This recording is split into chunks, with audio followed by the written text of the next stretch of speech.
जय सच्चिदानंद जी। स्वामी विचारपूर्ण आनंद जी महाराज जी, राज्यपाल मंगूभाई पटेल, मुख्यमंत्री मोहन यादव, कैबिनेट में मेरे साथी ज्योतिरादित्य सिंधिया जी, सांसद बीडी शर्मा जी, सांसद जनार्दन सिंह सिग्रीवाल जी, मंच पर उपस्थित अन्य महानुभाव और मेरे प्यारे भाई और बहनों, यहां बहुत बड़ी संख्या में दिल्ली, हरियाणा, पंजाब और पूरे देश से श्रद्धालु आए हैं। मैं आप सभी का अभिनंदन करता हूं। साथियों, श्री आनंदपुर धाम में आकर आज मन अभिभूत है।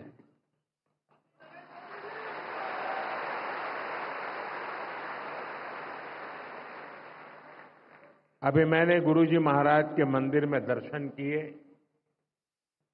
वाकई हृदय आनंद से भर गया।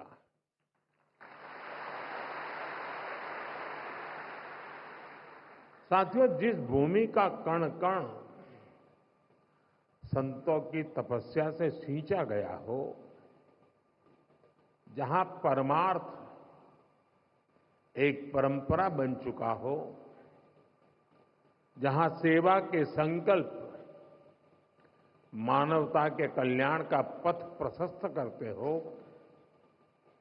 वो धरती साधारण नहीं है।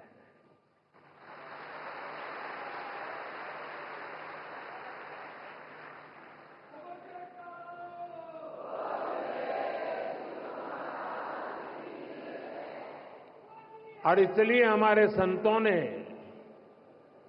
अशोकनगर के बारे में कहा था कि यहां शोक आने से डरता है।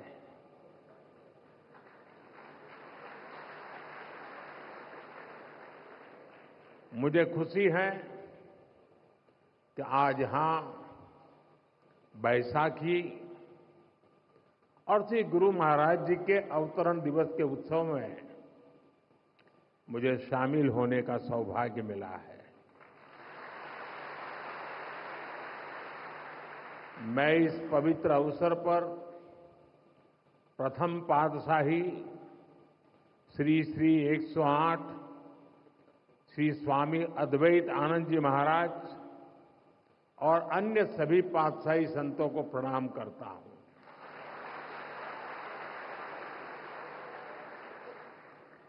मुझे जानकारी मिली है कि आज ही के दिन 1936 में श्री द्वितीय पातशाही जी को महासमाधि दी गई थी।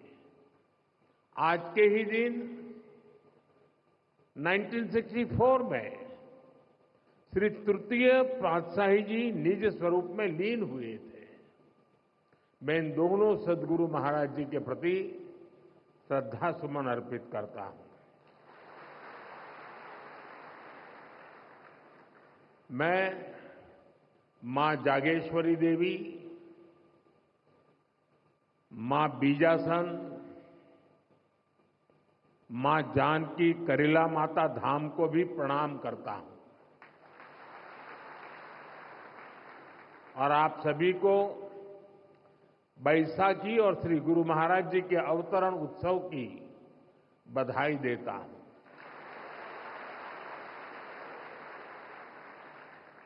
साथियों, हमारा भारत ऋषियों, मनुष्यों और संतों की धरती है।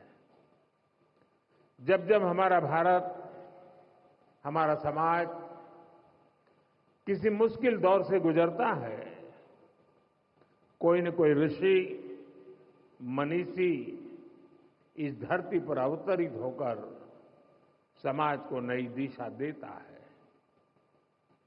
हम पूज्य स्वामी अद्वैत आनंद जी महाराज के जीवन में भी इसकी झलक देख सकते हैं। एक समय था जब आदि शंकराचार्य जैसे आचार्यों ने अद्वैत दर्शन के गहरे ज्ञान की व्याख्या की थी। गुलामी के कालखंड में समाज उस ज्ञान को भूलने लगा था, लेकिन उसी कालखंड में ऐसे ऋषि मुनि भी आए जिन्होंने अद्वैत के विचार से राष्ट्र की आत्मा को झकझोरा। इसी परंपरा में पूज्य अद्वैत आनंद जी महाराज ने भारत के जन सामान्य तक इसे पहुंचाने का बीड़ा उठाया। महाराज जी ने अद्वैत के ज्ञान को हम सभी के लिए और सरल बनाया, उसे सामान्य मानवीय के लिए सुलभ कर दिया। साथियों, आज दुनिया में भौतिक उन्नति के बीच मानवता के लिए युद्ध, संघर्ष और मानवीय मूल्यों से जुड़ी कई बड़ी चिंताएं भी हमारे सामने हैं। इन चिंताओं, इन चुनौतियों की जड़ में क्या है? इनकी जड़ में है अपने और पराये की मानसिकता। वो मानसिकता जो मानव को मानव से दूर करती है। आज विश्व भी सोच रहा है इनका समाधान कहां मिलेगा? इनका समाधान मिलेगा अद्वैत के विचार में।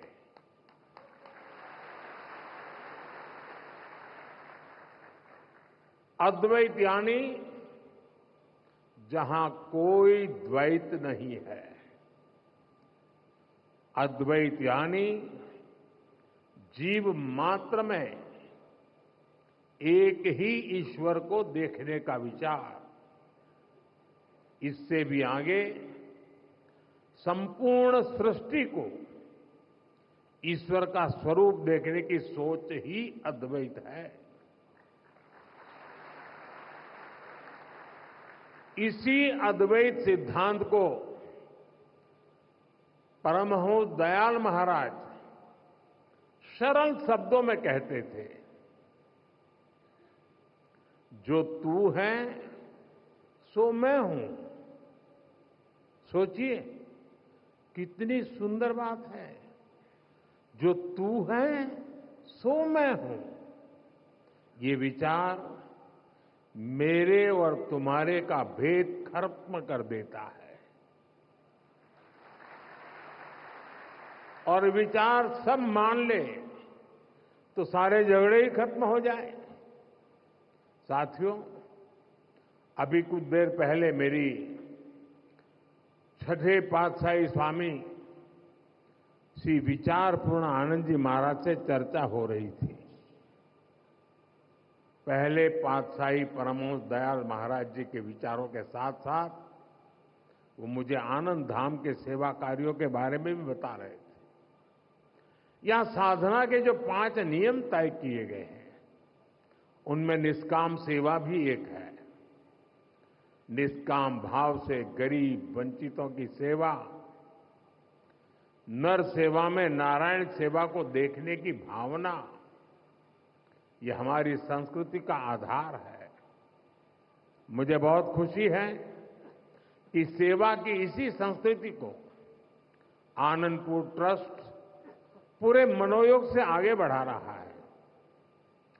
ट्रस्ट द्वारा संचालित अस्पताल में हजारों मरीजों का इलाज होता है। इलाज के लिए मुफ्त शिविर लगाए जाते हैं। गौ सेवा के लिए एक आधुनिक गौशाला भी चलाई जाती है। नई पीढ़ी के निर्माण के लिए ट्रस्ट की ओर से कई स्कूल भी चलाए जा रहे हैं। और इतना ही नहीं, आनंदपुर धाम पर्यावरण संरक्षण के जरिए पूरी मानवता की बड़ी सेवा कर रहा है।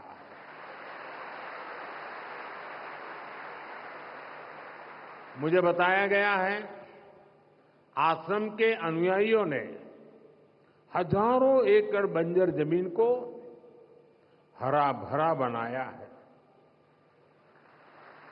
आज इस आश्रम द्वारा लगाए गए हजारों पेड़ परमार्थ के काम आ रहे हैं। भाइयों बहनों, सेवा की यही भावना आज हमारी सरकार के हर प्रयास के केंद्र में है। आज हर जरूरतमंद प्रधानमंत्री गरीब कल्याण अन्न योजना के कारण खाने की चिंता से मुक्त है। आज हर गरीब और बुजुर्ग आयुष्मान योजना के कारण इलाज की चिंता से मुक्त है। आज हर गरीब पीएम आवास योजना के कारण अपने पक्के घर की चिंता से मुक्त हो रहा है। आज जल जीवन मिशन योजना के कारण गांव-गांव में पानी की समस्या का समाधान हो रहा है। देश में रिकॉर्ड संख्या में नए एम्स, आईआईटीज और आईआईएम्स खुल रहे हैं। गरीब से गरीब वर्ग के बच्चों के सपने साकार हो पा रहे हैं। हमारा पर्यावरण स्वच्छ हो, प्रकृति संरक्षित रहे, इसके लिए सरकार ने एक पेड़ मां के नाम अभियान भी शुरू किया है। आज इस अभियान के तहत करोड़ों पेड़ देश में लगाए जा चुके हैं। देश इतने बड़े स्तर पर इतना कुछ कर पा रहा है तो इसके पीछे हमारा सेवा भाव ही है। गरीब और वंचित के उत्थान का संकल्प, सबका साथ सबका विकास का मंत्र, सेवा की ये भावना आज ये सरकार की नीति भी है और निष्ठा भी है। साथियों, जब हम सेवा के संकल्प से जुड़ते हैं तो हम केवल दूसरों का ही भला नहीं कर रहे होते हैं। सेवा की भावना हमारे व्यक्तित्व को भी निखारती है, हमारी सोच को व्यापक बनाती है। सेवा हमें व्यक्तिगत दायरों से निकालकर समाज और राष्ट्र और मानवता के बड़े उद्देश्यों से जोड़ती है। हम सेवा के लिए मिलजुल कर, एकजुट होकर काम करना सीखते हैं। हम जीवन के अलग अलग पहलुओं को समझते हैं। आप सब सेवा कार्यों के लिए समर्पित लोग हैं।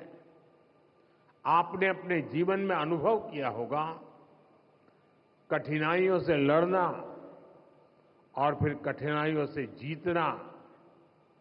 सेवा करते करते हम सहज ही ये सब सीख जाते हैं। इसलिए मैं कहता हूं, सेवा एक साधना है, एक ऐसी गंगा है जिसमें प्रत्येक व्यक्ति को जरूर डुबकी लगानी चाहिए।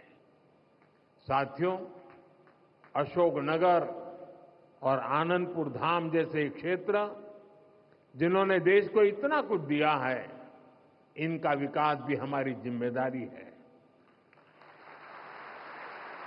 इस क्षेत्र को कला, संस्कृति और प्राकृतिक सौंदर्य का वरदान प्राप्त है।